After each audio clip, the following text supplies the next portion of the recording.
Welcome to What Was On Wire. Today we're talking about RSN Rayer's intense questioning regarding the alleged disappearance of substantial COVID-19 funds and equipment. It was more than just intense. It was a surgical strike in Parliament, really. Right. Rayer, the member of Parliament for Jelutong, he basically used the floor to demand total clarity. Now, on over 30 million ringgit in pandemic spending. And it was all specifically targeted at the administration under the former Prime Minister, Muhyiddin. That's the one. Okay, let's unpack the specifics immediately, because he didn't just throw out a big number. He was very precise. He was, and that's what makes this so potent.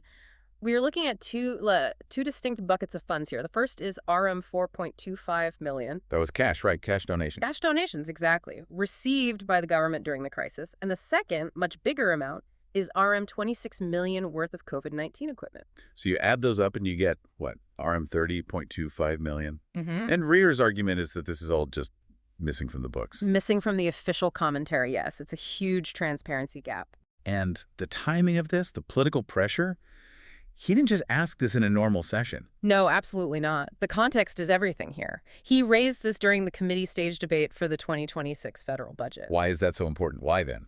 Because the committee stage is where they get into the weeds. It's not about big speeches anymore. It's a line-by-line microscopic look at the ministry budgets. So it's a last real chance to force an answer. It's the moment you can pin them down. You can force the Ministry of Health, in this case, to give very specific details on finances before that budget gets passed. He chose that moment so they couldn't just, dodge the question. But the core complaint here is that the documents themselves are the problem. They are, or at least they're incomplete. Rayer's whole point is that the budget documents for 2026, they just completely fail to mention any data about the COVID funds from when Muhyiddin was in power. So a complete omission. Total omission. And for public funds, especially funds from these huge high-profile donation drives, you have to account for them. Their absence is a massive red flag. I can see the strategy. By bringing it up now, during this budget debate, he's making a past spending issue, a current oversight problem. Could the health minister argue that, the funds are accounted for somewhere else, like in a separate trust fund, maybe? That's the only plausible defense, yes. But Rayer is kind of heading that off at the pass. Crisis funds, they can go into different pots. You have your standard taxpayer money, and then you have these donation or trust funds. I see. So if the RM4.25M in cash went into a special trust fund, okay, it might not show up in the main budget summary. But Rayer's point is it doesn't matter. It's still public money. The minister still has to show the receipts. The minister is obligated to disclose that trust fund's accounts and prove how it was used. Full disclosure, especially during a national emergency, should be totally non-negotiable. Okay, let's shift focus a bit and really zoom in on that RM30 million. Let's start with the cash. The RM4.25M. It's smaller, but it feels very sensitive. It is, because of what it is. It was donations from the public, from corporations. Rayer even cited a specific news report about it. So the question becomes really simple and really sharp. Where did it go? Exactly. How was that RM4.25M in cash actually used? Was it for emergency supplies, bonuses for frontliners? Or is it just sitting in a bank account somewhere?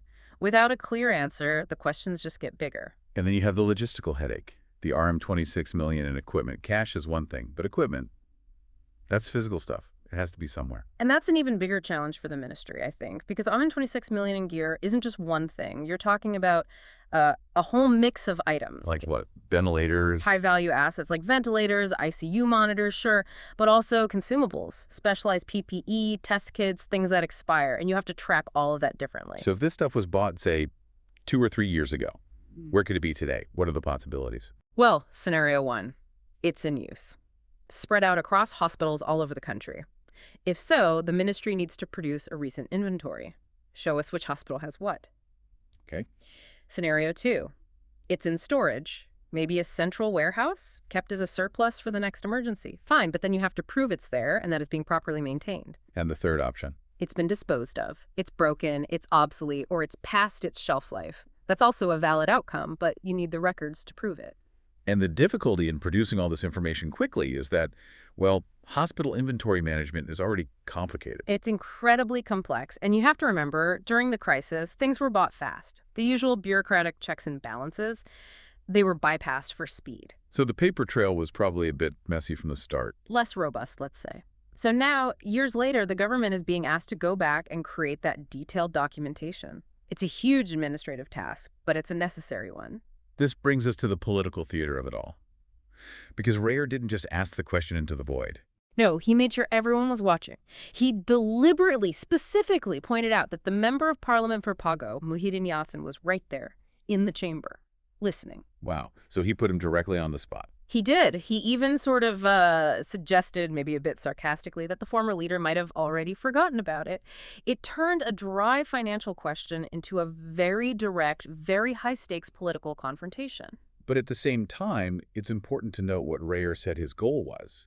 He was careful with his words. He was, and that's critical for his credibility. He made it clear he wasn't just throwing around baseless accusations. He said his goal was simply to clarify the whereabouts of this money and equipment. He's framing it as accountability, not a personal attack. Precisely. By using specific published figures, the RM4.25 million, the RM26 million, he's grounding his question in facts. He's saying this isn't politics, this is about public money needing a public accounting. And this is why this whole situation matters so much to you, the listener. We're talking about over RM30 million. That's money and equipment meant for a public health crisis. It's not abstract at all. This is equipment that could have saved lives. Cash that should have supported our frontliners.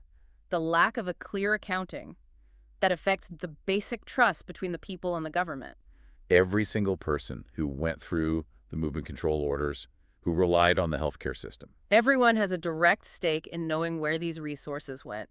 And if these huge figures are just missing from official budget documents today, that implies a weakness in financial control that absolutely has to be fixed. It doesn't matter who was in power at the time. So just to be clear, if you were the health minister fielding this question in Parliament, what specific details would you need to provide immediately to resolve these claims? A general statement wouldn't cut it, right? No, a general statement would make it worse. The response has to be granular, painfully detailed. For the cash, you need a full audit trail. Dates, receipts, who got the money, what it was for, every single ringgit. And for the equipment? For the equipment, you'd need to present an inventory manifest. Think serial numbers, where it was deployed, which hospital has it now, and its current condition. Is it working? That's the only way to move this past rhetoric and into the realm of verifiable facts. You know, it seems like the pressure is also on the current administration's ability to keep records. That's the clever part of Rayer's strategy. The spending happened under a previous government, but the current health minister has to defend the records. So he's forcing the current government to audit the past. He is. And if they can't quickly pull up the records for equipment bought just a few years ago, it makes you wonder about their current controls. It turns a historical question into a test of current competence.